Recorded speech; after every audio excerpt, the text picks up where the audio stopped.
Hey guys, what's up? Evil Zombie here. So welcome back, and I'm going to be talking about another book today. So Ghosts of Saltmarsh is a Dungeons and Dragons 5th edition adventure. I got this book for Christmas from my wife. She is awesome. I'm so excited because, well, one, I love D&D. Two, I love Ghosts. Three, it's an ocean adventure. It gives you all the rules for how to do that, and that's awesome. So basically, let's start out with just talking about quality. Build quality is the same as most D&D books.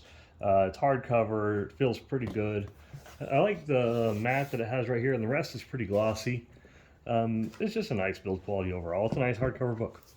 The artwork on the cover is really cool.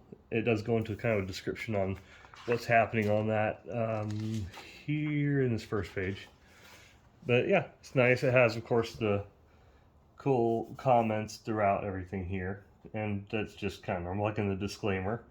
So it's talking about like battling dragons, elemental cultists, vampires, demons, how they're not eligible for anything. If you want an easier adventure, go for the hells. It's fun. I like their comments that they do. If you get the book, read here first. Always read the disclaimer. So basically, we're going to go over a little bit of this. I've been reading through it since yesterday, because yesterday was Christmas. I'm recording this the day after, and I have been having a blast. I've been delving into it, and I just want to share my first thoughts on it. Of course, also I will have an Amazon affiliate link down below in the description, so you can get the book too if you want. It's about 25 bucks. So let's start out. First, of course, you have your normal intro. They talk about what the book is, how to use the book, and blah blah blah. And here's all the different adventures that are inside it, which are basically 5th edition updates of old adventures and a few new ones that have been made for the book. So it's awesome. They're all able to be done in a row if you want them to, as if it's like a job board kind of thing. Or you can do them as separate little mini adventures or standalone ones if you want. Or if you're doing something like Tales from the Yawning Portal, you can include these in that if you want to. So you can have them as mini adventures for your big campaign if you like, or as a side story, as someone telling a tale where they're going to live through that tale. So that's a cool thing about this book. It's a framework with several different adventures that you can utilize. And it's a cool framework because it gives you a lot of different things, and it gives you a setting. It's not just one setting, though. It's a set of rules for how to do ocean-bound and sea-bound adventures. Like you'll see in the what's it called? Table of contents, that's what the appendixes are, of ships in the sea.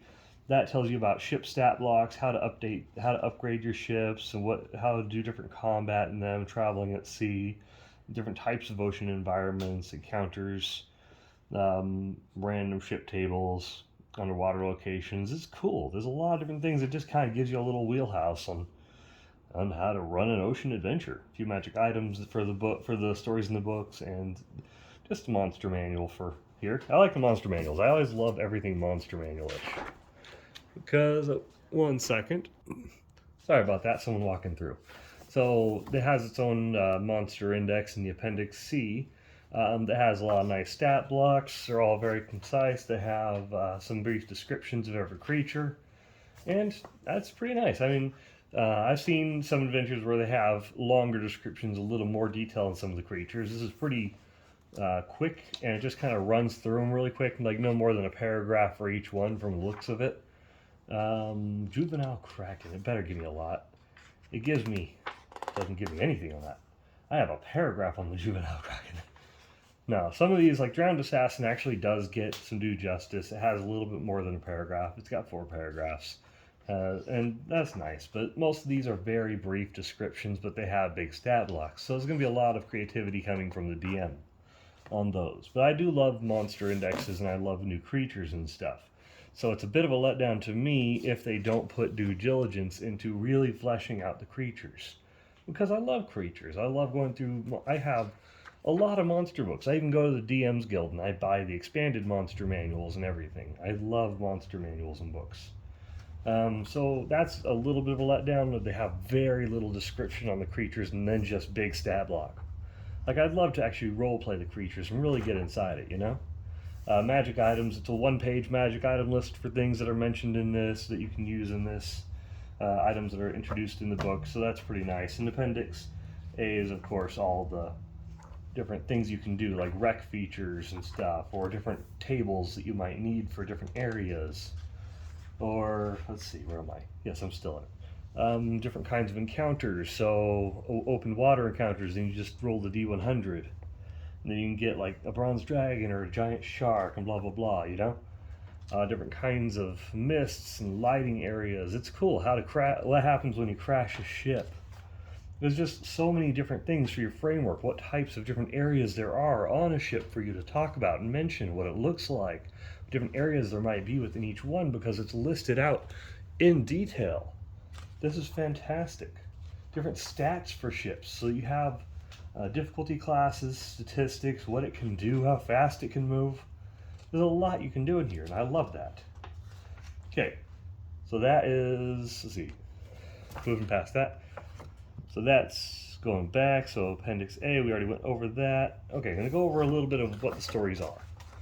Like I told you, first it starts out with the Saltmarsh. It starts out with telling you what Saltmarsh is. It's a general fishing village. You know, it's a general, just nondescript. It even says that. Nondescript fishing village, just tucked away in the southern coast. So, it's nice. And this is not in Forgotten... Let's see, this is in the Kingdom of Kaolands. This, I forget what the land is. It's not Forgotten Realms, it's the other one. But it's nice anyways, and you can fit it into either one if you really want to. It doesn't really matter, because it's fantasy and it's your game. But the artwork is very nice and all of it. It looks like they put a lot of work into it. You have all of the tables that you could ever hope for. Like just different kind of events that happen with things. There was one that I was looking at I wanted to show you. Oh yeah, I like the maps. I love the maps. So they have different features, and it looks like a decent amount of work went into the maps. They're not in color. They're all this style. They're all kind of grayscale. I don't know what color this is. I'm colorblind. But yeah, no, you can kind of see the area. It has the nice legend and everything. It's cool. There was an area for after they finish the first adventure. Oh, I'm just going to find it right here. Hold on. Chapter 2. Oh yeah, I do like some of the encounter maps. They're also pretty nice. So if you can find an online version of it, you can draw it out, sure, or if you can find someone scanned it and or like redid it in a map making program, then you can blow it up on a computer, you know? There we go. This is what I was looking for.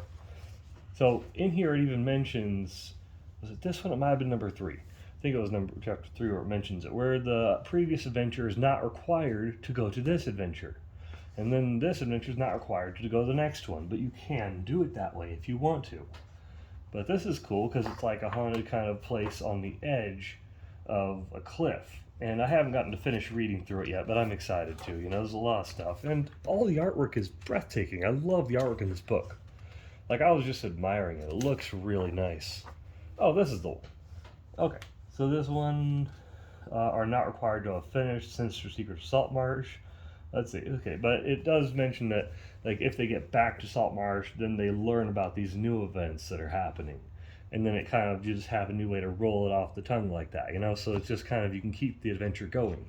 Again, I love the beautiful artwork. Really, overall, I love the way that everything is, look at that picture, it's gorgeous. I love the way everything is done in this book. It's great. It's fun. It's well done. The only thing that I had a complaint about, really, was just how quickly it seemed to kind of breeze through, I can get to it, breeze through the creatures. I wish that, it's a big creature section, there's a lot in it.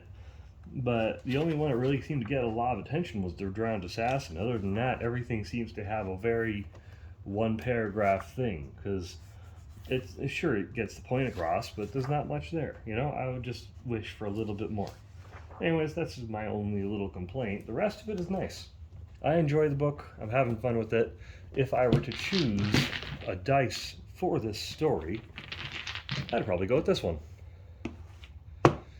Because it's a nice dice that kind of matches the mood, I feel.